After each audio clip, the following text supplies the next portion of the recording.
మోకాల నొప్పులకు ఎటువంటి సర్జరీ లేకుండా ఎపియాన్ పెయిన్ క్లినిక్ అందిస్తున్న అత్యాధునిక చికిత్స. మైగ్రేన్ ఒకటి ఎక్కువ మంది ఫేస్ చేస్తుంటారు సార్. అది ఎందుకు చాలా చాలా భరించలేకపోతున్నాం సార్ అంటుంటారు. మైగ్రేన్ ఎందుకు అది జరుగుతుంది? అది మైగ్రేన్ అంటే పారిశ నొప్పి. తలనొప్పి ఒక పక్కన ఒక భాగంలో వచ్చేది. అది వారు చాలా వరకు 90% స్త్రీల్లో వస్తుంది. వంశపారంపర్యంగా కూడా వస్తుంది. ఋతుక్రమం సమయంలో కూడా వస్తుంది. ఈ మధ్యకాలంలో స్ట్రెస్ వల్ల కూడా ఒక భాగంగా అయిపోయింది. మైగ్రేన్ లో కాకుండా ఇంకా మీది ఈ స్ట్రెస్ హెడేక్ అని, లేకపోతే ఆక్సిపిటల్ హెడేక్ అని, క్లస్టర్ హెడేక్ అని చాలా రకాలు ఉన్నాయి.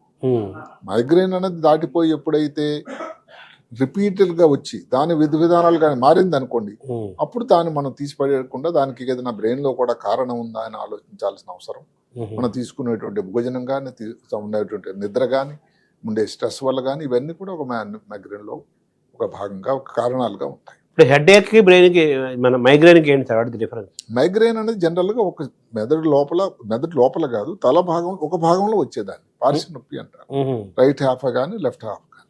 హెడేక్ అనేది జనరల్ గా ఇప్పుడు మాటకు బ్రెయిన్ ట్యూమరే అనుకోండి. బ్రెయిన్ ట్యూమర్ లో వచ్చే హెడేక్ వేరే ఉంటుంది. ఈ భాగంలో ఉంటుంది. దానికి ఒక సమయం ఉంటుంది. తెల్లవారి టైంలో ఎక్కువ ఉంటుంది. ఒక్క హెడేక్ కాకుండా వాంతులు కూడా వస్తాయి. వాంతి వచ్చేటట్టు ఉంటుంది. ఈ రెండు లక్షణాలు కాకుండా కంట్లో చూపు తగ్గడం కానీ, నడకలో తేడా రావడం కానీ, మాటలో తేడా రావడం కానీ, కాలు చేయి వీక్ గా ఉండడం కానీ, ఫిట్స్ లాగా రావడం కానీ, వాసన తగ్గడం కానీ, చెవిలో వినికిడి తగ్గడం కానీ, ఇవన్నీ కూడా బ్రెయిన్ తాలూకా ట్యూమర్ తాలూకా లక్షణాలు. అంటే తలనొప్పి ఉండి వాంతులు వచ్చి చెవులో వినపడ్డం కానీ, వినికిడి కానీ సరే లేకపోతే బ్రెయిన్ ట్యూమర్ కావడానికి ఆస్కారం కొంచెం ఎక్కువగానే ఉంది. డాక్టర్ సందర్శించాల్సిన అవసరం ఉంది. అదే కాకుండా స్మెల్ తక్కువైంది ఈ మధ్య కాలంలో. ముందు బాగానే ఉండేది. దాన్ని కూడా ఆలోచించాల్సి ఉంది. కంట్లో చూపు ఇంకా అన్నిటికంటే ముఖ్యం. కంట్లో చూపు తగ్గింది. దానికి తోడు నెమ్మదిగా ఆఫీస్కి వెళ్ళలేకపోతున్నారు, డల్ అయిపోతున్నాడు, స్లో అయిపోతున్నాడు, బరువు పెరుగుతూ ఉన్నారు, మూత్రం ఎక్కువ పోస్తా ఉన్నారు. ఇది కూడా బ్రెయిన్ లో ఒక రకమైన ట్యూమర్ కారణం అవుతుంది.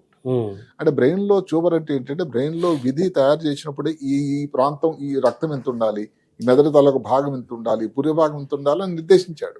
అది కాకుండా ఏదైనా కానీ చిన్న గడ్డ తయారైంది అనుకోండి, అది ఎక్స్ట్రా కదా. దానివల్ల వచ్చిన ప్రాబ్లం ఇప్పుడు పొట్టలో ఏదో పెద్ద పెద్ద ట్యూమర్లు, 2 కిలోల ట్యూమర్లు, 5 కిలోల ట్యూమర్ ఆపరేట్ చేసామని చెప్తూ ఉంటారు. బ్రెయిన్ లోపల కొన్ని సెంటీమీటర్ల ట్యూమర్ ఉంటేనే ప్రాబ్లం. అందువల్ల బ్రెయిన్ ట్యూమర్ ఎందుకంటే దాని చుట్టుపక్కల ఉండేటువంటి బ్రెయిన్ మీద దాని ప్రభావం చూపుతూ ఉంటుంది. ఫిట్స్ లాగా రావడం, జ్ఞాపశక్తి తగ్గిపోవడం, ఎడం పక్క కానీ ప్రాబ్లం వచ్చినట్టు దాని ప్రభావం కుడికాలు, కుడి చెయ్య, మాట మీద తేడా రావడం. ఈ నరాల బలహీనత అనేది కూడా ఇందులోకి వస్తుంది కదా సార్? నరాల బలహీనత చాలా జనరల్ గా వాడేటువంటి ఒక మాట. అంటే వీక్ గా ఉంది అని. కరెక్ట్. అది కొంతవరకు ఏమిటంటే అది వాడుకలో నార్మల్ మాట. అది కాకుండా అదే సంగతి మనం చెప్పుకున్నట్టు ఇందాక డయాబెటిక్స్ న్యూరోపతి వాళ్ళు కానీ, లేకపోతే విటమిన్ లోపాల మధ్యన విటమిన్ B12 కానీ, D3 కానీ, ఇలాంటి విటమిన్ లోపించడం వల్ల కానీ వచ్చే B6 లో కానీ తేడా కానీ, అదే కాకుండా కొన్ని టీబీ కోసం మందులు వాడడం వల్ల, ఏదో ఐరన్ హెచ్ని మందులు వాడడం వల్ల కూడా వాళ్ళ నరాల మీద దాని ఎఫెక్ట్ వస్తూ ఉంటుంది. కొన్ని పెయింటర్స్ ఉంటారు, వాళ్ళు చేసేటువంటి ఆ పెయింటింగ్ దాని వల్ల దాని ఈ ఆర్గనోఫాస్ఫరస్ కాంపౌండ్ తీసుకునే వాళ్ళు ఇలాగ దాని వల్ల నరాల మీద దాని ఇబ్బంది. చివరికి మనకి మనిషి చచ్చిపోవడం అంటే హార్ట్ ఆగిపోవడం అంటారు, బ్రెయిన్ డెడ్ అంటారు కదా. ఏంటి వాటి డిఫరెన్స్? అంటే ఇవి చిన్న తేడా ఉంది. బ్రెయిన్ డెడ్ అంటే బ్రెయిన్ పనిచేయడం ఆగిపోయిన తర్వాత కూడా గుండె కొట్టుకుంటూ ఉంటుంది కొంత సమయం. ఒక వ్యక్తిని మామూలుగా శాస్త్ర ప్రకారం వ్యక్తి జరిగిపోయాడు, చనిపోయాడని చెప్పాలంటే గుండె కొట్టుకోవడం కూడా ఆగిపోవాలి. హార్ట్ ఆగిపోవడమే మనిషి మరణం కింద లెక్క. ఇప్పుడు బ్రెయిన్ డెడ్ అంటే ఏమిటి? బ్రెయిన్ లో ఇందాక మనం ముందు చెప్పుకున్నాం, కంటి 2 పాపులు పెద్దవైపోయి, గాలి తీసుకోవడం శ్వాస లేకుండా అయిపోయి, అసలు అచేతనంగా ఉండి, బీపీ డ్రాప్ అయిపోతూ ఉండేటట్టయితే బ్రెయిన్ డెడ్ కింద పరిగణిస్తాం. ఈ ప్రపంచంలో మామూలుగా మన ఈ దేశాలు ఉన్నాయి కదా, ఏ దేశాన్ని ఎక్కువ బాగా బ్రెయిన్ ఉన్న దేశస్తులే ఏ దేశం కింద చూస్తారు? నేనైతే భారతదేశం అనే చెప్తాను. అవునా? అంటే ఇక్కడ నుంచి వలస వెళ్ళి కదండి, అక్కడ ఏది సిలికాన్ వ్యాలీ కానీ ఇంకెక్కడ కానీ అందరూ వాళ్ళు చేస్తున్నది. అనాది నుంచి కూడా అంతే అంటారా? అనాది నుంచి ఇప్పుడు మనం ఎక్కడి నుంచి ఋషులు మునులు వీళ్ళు అప్పటి నుంచి ఇప్పుడు ఏదైతే చేస్తున్నారో వరామిహిరుడు లేకపోతే వాళ్ళందరూ అక్కడ నుంచి కదండి. అవును, మన ఆయుర్వేదము అన్నీ కూడా. కాబట్టి మేధావులు, మేధావర్గం అని అంటే ముందు నుంచి కూడా నేను కూడా భారతదేశంలోనే పేరెన్ని గణత ప్రాంతం. సో మన బయోకెమికల్ రియాక్షన్స్, లోపల జరిగే బయోకెమికల్ రియాక్షన్స్, ఈ న్యూరలాజికల్ దాన్ని రెండు క్లబ్ చేయొచ్చా మనం? అంటే బయోకెమికల్ కొన్ని రియాక్షన్ జరుగుతూనే ఉంటాయి. దానివల్లనే మెదడు లోపల వచ్చేటటువంటి మార్పులు, మనకి ఎపిలెప్సీ రావడానికి అనుకోండి, మనం చెప్పినటువంటి ఆల్జీమర్స్ వ్యాధి ఇలాంటి రావడానికి కూడా బయోకెమికల్ మార్పులు జరుగుతూ ఉన్నట్టు దానివల్ల. సో మన ఈ హార్మోనల్ ఇంబ్యాలెన్సెస్ కానీ, ఈ కెమికల్ ఆ బయోకెమికల్ మెయింటెనెన్స్ కానీ ఇంబ్యాలెన్స్ ఆర్ బ్యాలెన్స్ కానీ ఇవన్నీ కూడా ఆ న్యూరలాజికల్ ఫంక్షనింగ్ అనేది మోస్ట్ అంటే ఇంపార్టెంట్. ఒక భాగం ఇప్పుడు ఇప్పుడు హార్మోనే అనుకోండి, ఇప్పుడు పిచ్యూటరీ గ్రంథి అని ఉంటుంది. పిచ్యూటరీ గ్రంథి అనేది అన్నిటికీ హెడ్ క్వార్టర్స్, బ్యాండ్ మాస్టర్ అన్నమాట. ఇప్పుడు బ్యాండ్ మాస్టర్ ఇప్పుడు ఈ హార్మోన్ ఉంటది, వాళ్ళు ఊగుతూ ఉంటే మిగతా అందరూ పిప్పి అని కొడుతూ ఉంటారు. అవును. అలాంటిది పిచ్యూటరీ గ్రంథి. దాని నుంచి ద్రావకాలు అన్నిటికీ ఇక్కడ ఉన్న థైరాయిడ్ గ్రంథి కానీ, లేకపోతే ఇంకా మిగతా బోన్ స్ట్రెంగ్త్ కోసం కానీ, ఋతుక్రమం రావడానికి కానీ, పిల్లలు పుట్టడానికి కానీ, ఇలాంటి అన్నిటికీ కూడా మెయిన్ కేంద్రం అక్కడే ఉంటుంది. పిచ్యూటరీ గ్లాండ్స్ థైరాయిడ్ గ్లాండ్స్ అంటుంటారు మామూలుగా. పిచ్యూటరీ ముఖ్యంగా అనేది, పిచ్యూటరీ అనేది మెదడు లోపల ఉంటుంది ఈ భాగం.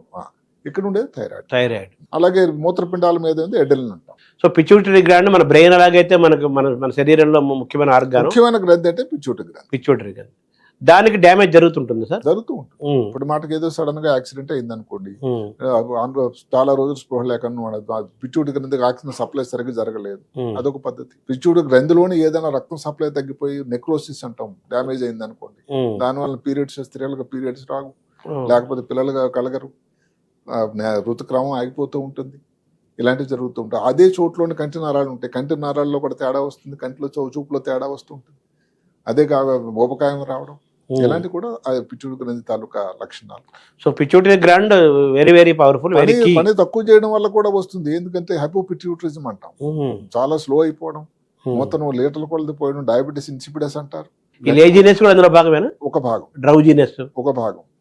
ఎందుకంటే పిచ్యూటరీకి గ్రంథి ఉండే కేంద్రానికి కొన్ని మిల్లీమీటర్ దూరంలోనే హైపోథాలమస్ అని ఒకటి ఉంటుంది. అంటే ఏంటి సార్ అది? అది ఒక భాగం, బ్రెయిన్ లో ఒక భాగాన్ని. ఫంక్షన్ ఏంటి? దాని టెంపరేచర్ ని చేయడం, అలర్ట్ గా ఉంచడానికి, ఉష్ణోగ్రత కంట్రోల్ చేయడానికి. సో ఈ పిచ్యూటరీ గ్లాండ్ మనం హెల్తీగా ఉంచుకోవడానికి ఏమన్నా మనం ఇంటేక్ ఫుడ్ అటువంటి ఉందా దానికి అలాంటి నిజానికి ఏం ఫుడ్ అంటూ లేదు. ప్రోటీన్స్ ఇబ్బంది వచ్చినప్పుడు సరిగా సమయంలో గుర్తించడమే దానికి ఇంపార్టెంట్. థ్యాంక్ యూ డాక్టర్ గారు. నమస్కారం.